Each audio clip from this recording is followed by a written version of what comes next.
बिस्मिल्लाहिर्रहमानिर्रहीम इय्याका नअबुदु व इय्याका नस्तईन। अस्सलामु अलैकुम व रहमतुल्लाह। डियर स्टूडेंट्स, कैसे हैं आप सब? उम्मीद करता हूँ खैर आफियत के साथ होंगे। मैं अतीक रहमान। तो आज हम डिस्कस करते हैं एरर्स इन मेयोसिस कि मेयोसिस जो कि एक टाइप ऑफ सेल डिवीजन है जो कि 4 हैप्लॉइड सेल प्रोड्यूस करती है, उसके अंदर पैदा होने वाले एरर्स, मसाइल, प्रॉब्लम्स क्या होती हैं और उन प्रॉब्लम्स के आगे जो असरात होते हैं वो कौन कौन से होते हैं। तो आप सब जानते हैं कि meiosis is the type of cell division in which cell divide and produce 4 haploid cell with half number of chromosome. उनके अंदर एक ऐसा स्टेप परफॉर्म होता है जिसमें होमोलोगस पेयर ऑफ क्रोमोसोम्स की सेपरेशन होना होती है। ये प्रोसेस मेयोसिस 1 में परफॉर्म होता है जिसे हम एनाफेज 1 कहते हैं। But in case of anaphase 2 तो there is a little differences between meiosis 1 and meiosis 2। क्या है जी? मेयोसिस 1 के अंदर जो एनाफेज का प्रोसेस होता है ना मेरे बेटे, उसमें देखिए इसके अंदर ये दोनों क्रोमोसोम पहले पेड़ की फॉर्म में थे। एनाफेज ने क्या किया? इन क्रोमोसोम्स को अलग अलग कर दिया। अब एनाफेज 2 में क्या होता है? एनाफेज 2 के अंदर मेरे बच्चे ये जो एक क्रोमोसोम होता है जिसके पास दो सिस्टर क्रोमेटिड्स होते हैं, इनकी सेपरेशन होना होती है। ठीक है जी? कैसे जी? एक सिस्टर क्रोमेटिड इसके पास आ जाएगा, एक क्रोमेटिड इसके पास आ जाएगा। ठीक है मेरे बेटे, तो ये कुछ इस तरह से जो कंडीशन होती है वो हमें देखने को मिलती है।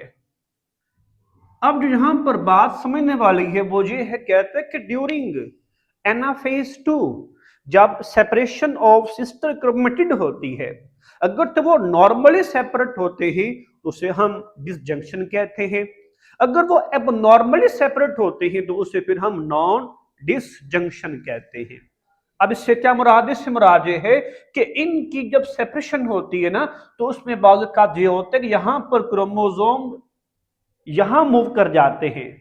मीन टू से ये प्रॉपर तौर पर अलग नहीं हो पाते हैं और अलग ना होने की वजह से इस तरफ क्रोमोसोम्स कम पड़ जाते हैं और इस तरफ जो क्रोमोसोम्स होते हैं वो ज्यादा हो जाते हैं। यहां पर क्रोमोसोम्स ज्यादा हो जाते हैं और यहां पर क्रोमोसोम मेरे बेटे क्या हो जाते हैं जी? आहिस्ता आहिस्ता कम हो जाते हैं। अब जरूर सी बात है, जब इनकी साइटोकाइनेसिस होना होती है उस दौरान दो नए सेल बनते हैं। अब उसमें दोनों सेल्स एबनॉर्मल पैदा होंगे। हम जानते हैं कि मियोसिस के अंदर जो नए बनने वाले सेल्स होते हैं उन्हें गैमेट्स कहते हैं। जब गैमेट्स आपस में फ्यूज होकर जाइगोट बनाते हैं ना, तो जाइगोट भी क्या होगा मेरे बेटे? एबनॉर्मल होगा। इसके अंदर भी खराबियां होंगी। क्यों? क्योंकि जो गैमेट्स बने थे with the help of meiosis वो भी एबनॉर्मल थे। उनके अंदर separation of sister chromatids abnormal थी। इसी वजह से गैमेट्स भी नॉर्मल पैदा हुए। जब दो गैमेट्स आपस में फ्यूज होंगे जो एबनॉर्मल होंगे और जाइगोट बनाएंगे और वो जाइगोट भी एबनॉर्मल ही होगा। अब इस जाइगोट के अंदर फर्दर माइटोसिस होती है और ये एम्ब्रियो बन जाता है।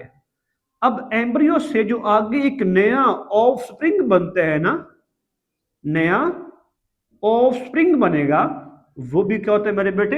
एबनॉर्मल ही होता है।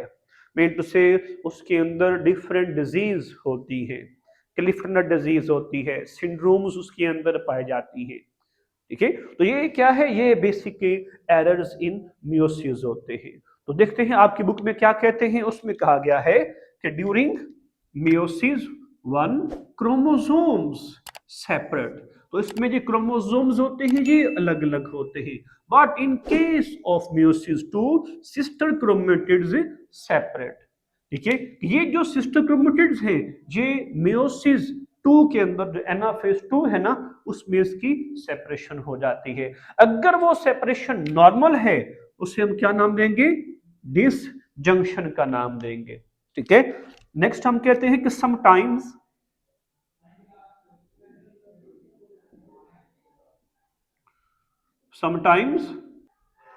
Non disjunction occur.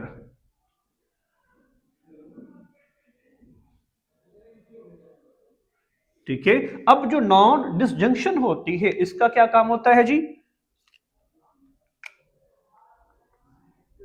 Due to it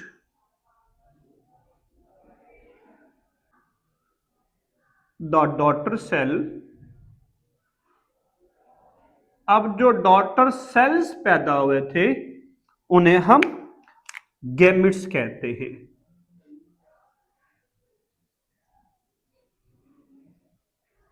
ठीक है, gametes daughter cells receive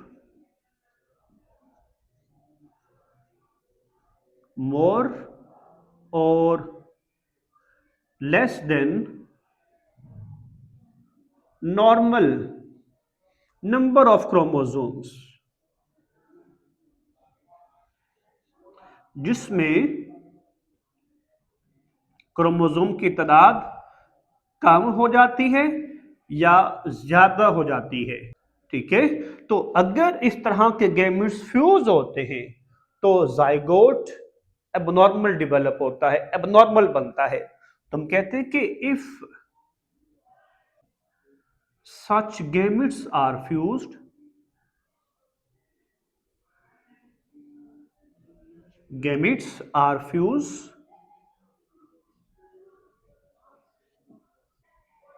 the zygote receive abnormal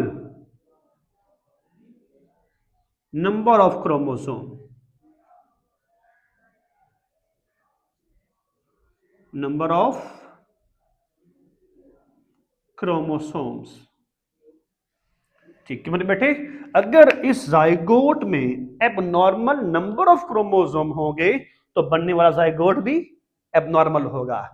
ठीक है, अब उस जाइगोट की जब डेवलपमेंट होती है, वो जब एक नए जानदार में चेंज होता है तो वो भी एबनॉर्मल ही होगा। ठीक है, तो हम कहेंगे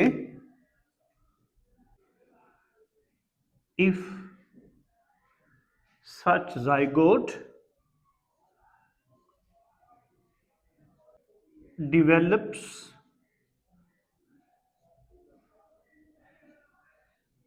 the resulting offspring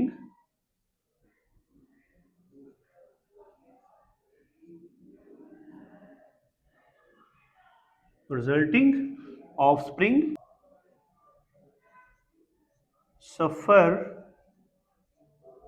from severe medical problems,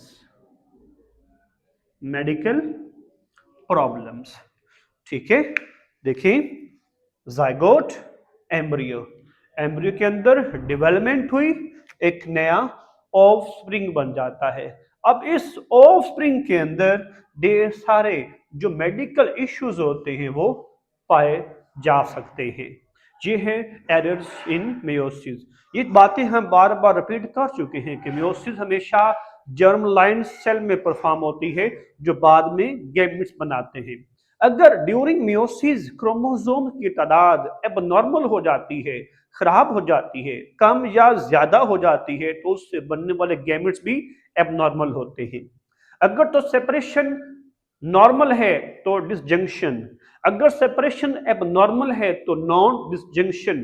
तो now we can say non disjunction cause different medical problems in new offspring. ठीक है, तो होप सो ये टॉपिक आपको समझ आ गया होगा। Thank you, Allah Hafiz.